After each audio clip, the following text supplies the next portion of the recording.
Šiuo metu esu menininkė, Galerijos Arka bendradarbė, Meda Norputaitė.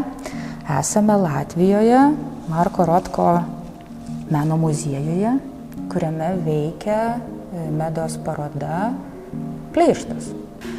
Aš pagalvojau, kad čia šita Rotko centre esanti paroda turbūt viena tokia išsamiausių, ar ne, klounados serijos ekspozicijų pastaruoju metu. Nes čia vis tiek yra ir tų pačių jau tokių naujausių darbų, kurių nebuvo dar Arkos parodos metu ir kažkokie sugrįžo ankstesni truputį kūriniai. Man reikėjo bendrinio pavadinimo, nes susijungia jau ir sekantis ciklas, jau plačiau, Arkui šiek tiek užuominos jau buvo jo.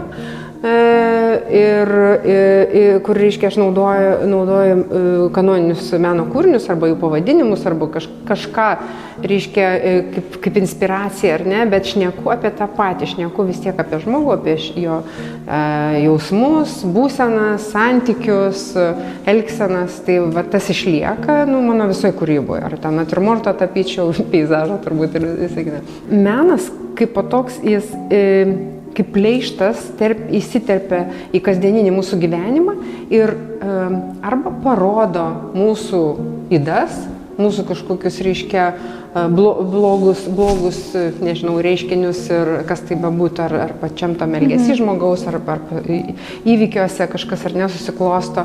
Tai ką menininkas pagauna, reflektuoja ir savo, reiškia, poziciją išsako savo kūrybui. Tai, reiškia, žiūrovas ateina ir jis savo kasdienybėj galbūt užsiniveliavęs, užsisukęs ir pamatęs meno kūrinį, jis, ne tai, kad praregi, jisai galvoja, taip, galbūt irgi tom pačiom temom, bet jis pamato tą kitą kampą ir atsiranda komunikacija. Komunikacija tarp menininko, reiškia, ir žiūrovų ir daugiau minčių atsiveria kažkokia tema. Tai man toks kaip pleištas, ar ne, atsiranda šitoj vietoj.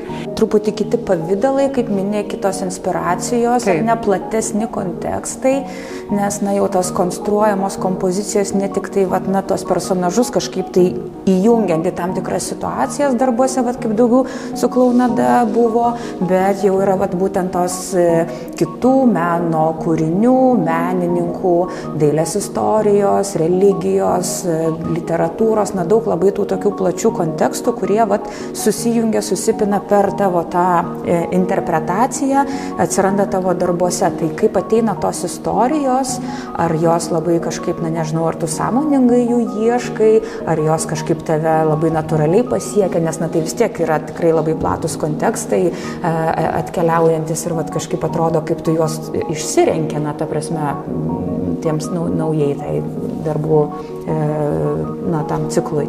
Kitą kartą darbai atsitinka spontaniškai, tiesiog, noriu kalbėti apie tai ir randu net, atsiranda ir formos ir reiškia, pradedant nuo to turinio, ką tu ten norėtum, bet būna tiesiog, kad pamatai, nežinau, objektą, kuris galbūt ten, ar ten personažą jau gyvai, ar ne, natūrai, kaip mano ir klounada prasidėjo nuo to personažo. Būna, kad kažkokį meno kūrinį, reiškia, skaitai, klausaisi, ar ten, sakykime, nežinau, spektaklis koks, ar ne, kažkokia fabula atsiranda ir užsikabliuoji tiesiog iš kažkokios minties, kur tu nori su tuo kitų menininku vėl irgi diskutuoti savo menu. Čia tokia komunikacija, kaip gaunasi, ar ne, su tais, savotiška.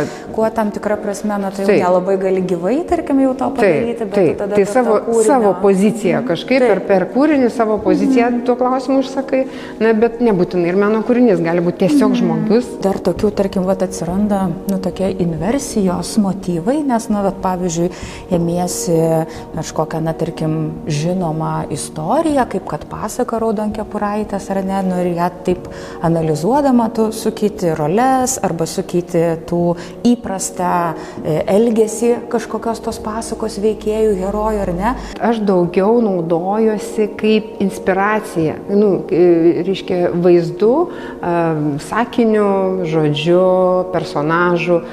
Man jie padeda kalbėti tą pačią kalbą, kadangi kanoniniai dalykai, jie yra plačiai žinomi, ar ne? Ir ta kalba pasidaro, ta simbolių kalba pasidaro labai kiekvienam artima ir man tada patogu kalbėti per tuos simbolius, bet kalbėti apie šiandien vykstančius dalykus ir, greičiau galbūt pasiekti tą mintį, kuri kvestionuotų būtent šiandien dieną. Tuo pačiu ir atsiranda gal, ir ekspektacija tokia žiūrovui, nes, tarkim, jisai jau kažkokią tai tarsi turi tam tikrą kūrinį esantį atpažįstamumą, bet jisai supranta, kad, vis tiek čia nėra iliustracija, nėra kažkoks, supranti, tiesioginis, atvaizdavimas ar kažkokia tokia, ta prasme, vizualizavimas.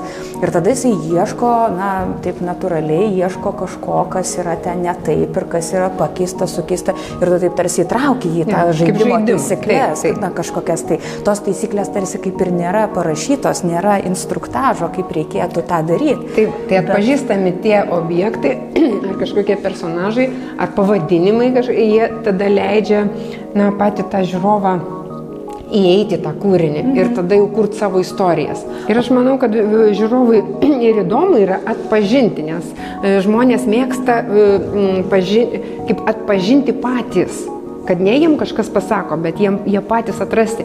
Tai tie atradimai, aš manau, bet čia šalutinis toks mano pamastymas, kadangi dabar šnekamės taip, tai man tas irgi patinka, kai yra toks